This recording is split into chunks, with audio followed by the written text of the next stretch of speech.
ہارون صاحب، بلاول بھٹو زرداری نے حمزہ شہباز سے جو ملاقات کی، ایک چیز تو انہوں نے بریف کی لوگوں کو، رپورٹرز کو، میڈیا کے اوپر، انفیکٹ کیا معاملات ان کے طے پائے ہیں؟ انہوں نے نہیں، حمزہ نے کہا نہیں ہو سکتا. وہ تو وزیر اعظم جائیں، وہ ایک درفنتنی چھوڑی ہمارے محترم رانا ثناءاللہ صاحب نے کہ 21-22 ممبروں کے ساتھ رابطہ ہے. وہ بھائی رابطہ ہے تو جاتے نا ادھر، جس دن نو کانفیڈنس ہوا تھا 21-22 شاید کہا یہ 21-22 تو کس پاک ہو جاتا. یہ نفسیاتی جنگ ہے. یہ جب نفسیاتی جنگ شروع ہو جاتی ہے یہ کہیں تھمتی نہیں ہے. ساون کا نہیں بادل 2-4 گھڑی برسے، برکھا یہ بادوں کی برسے تو بڑی برسے.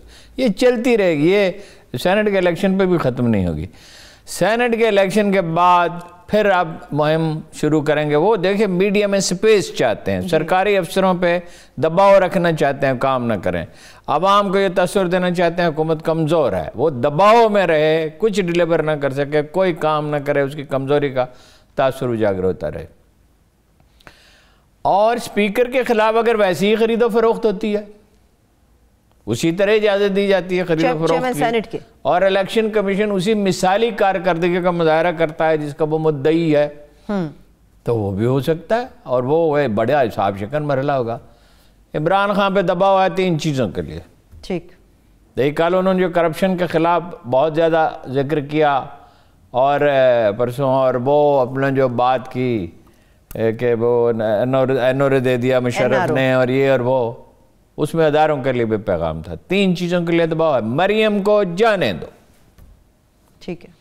بزدار کو فارغ کرو، ٹھیک ہے. اور پیپلز پارٹی پہ ہاتھ ہولا رکھو، جو پنجابی کا محاورہ ہے کہ ساتھ نرمی برتو. اچھا، خان نہیں مانتا تو لاوا. دیکھیے وہ اگر ایسا کرتا ہے تو اس کی اپنی کانسٹیچوئنسی ڈسٹرب ہوتی ہے، اس کے اپنے ورکر بدل ہوتے ہیں، اور عوام میں بھی سبکی ہوتی ہے. یہ ہے صورتحال. تو اسی طرح اپنا یہ لڑتے رہیں گے. کیا ایک کی چونچ اور ایک کی دم، لڑتے لڑتے ہو گئی گم، ایک کی چونچ اور ایک کی دم.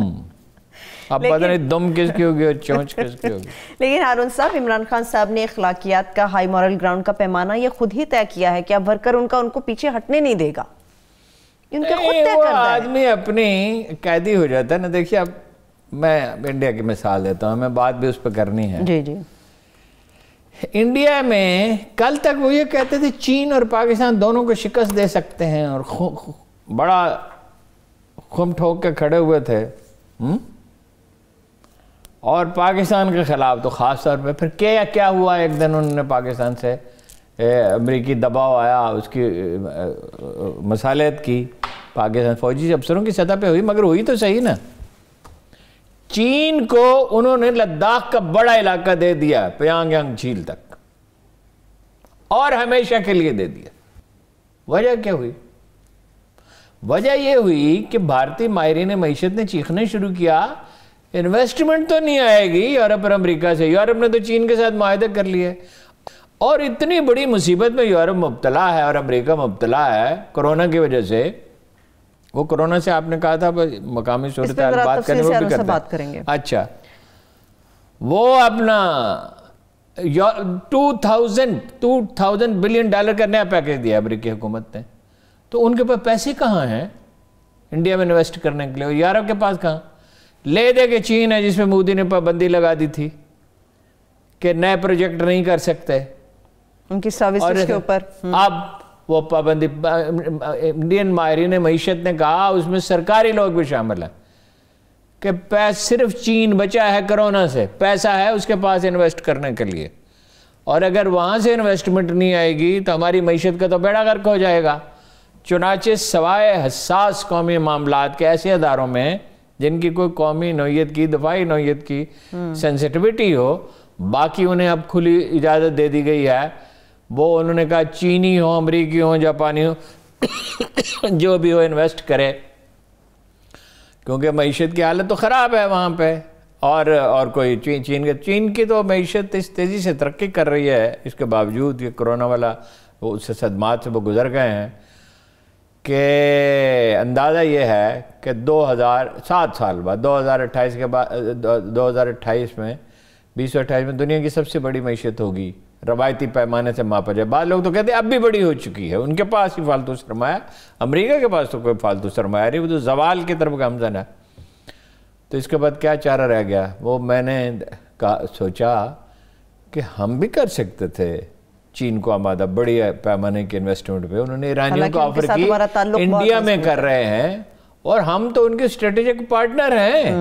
ہماری تو انہیں فکر ہے اور ہمیں ان کی فکر ہے, اور ہمارے ہاں تو اتنا باہمی اعتماد ہے. مجھے یاد ہے مرحوم فاروق گیلانی جوائنٹ سیکرٹری ہوتے تھے فائنانس کے, وہ گئے تو ان سے ایک چینی لیڈر نے کہا آپ ہمارے لیے اتنے ہی اہم ہیں جتنا اسرائیل امریکہ کے لیے اسرائیل ہے. ہم بھی کر سکتے تھے, لیکن دیکھیے انہوں نے تو فٹافٹ مودی صاحب نے اپنے منہ نیچے کر لی کہ بھائی یہ برف کا صحرا ہے, اس کا کیا ہے, یہ تو بعد میں بھی کسی وقت اٹھایا جا سکتا ہے مسئلہ, لیکن یہ کہ لوگ بھوکے مریں گے. اقبال کا شعر ہے کہ بت خانے کے دروازے پہ سوتا ہے برہمن اور تقدیر کو روتا ہے مسلمان تہ محراب.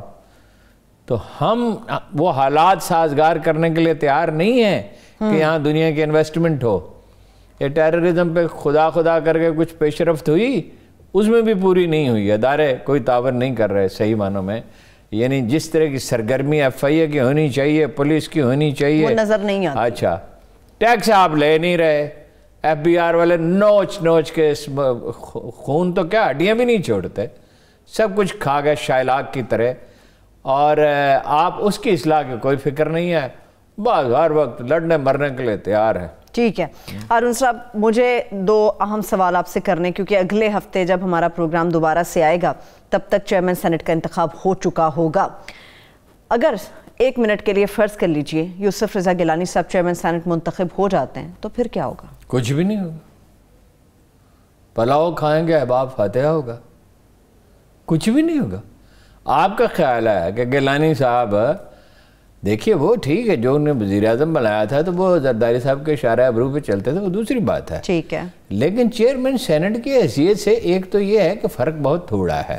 تو اگر کوئی قانون سینٹ پاس نہیں کرے گا تو مشترکہ اجلاس میں پاس ہو جائے گا. ٹھیک ہے نا. اگر چودھری برادران ان کے ساتھ رہتے, عمران خان کو بے نظیر نے 90 وزارتوں کی تعداد بڑھا دی تھی. اسے گندے پارلیمانی نظام میں یہی کرنا پڑتا ہے, ایک وزارت اس کو دے دیں ایم کے ایم کو, ایک قابل کو اور وزارت دے دیں. اس میں سیاست میں لچک ہوتی ہے, اس میں کوئی ڈھنگ کا مشورہ کسی نے دیا تو شیخ رشید نے دیا ہے. تو یہ اس میں الجھنے کے حلیفوں کو ساتھ رکھیں, اپنے لوگوں کی دل جوئی کریں, ٹھیک ہے, اس میں مانیٹرنگ کریں, یہی طور طریقہ مانیٹرنگ کریں نا.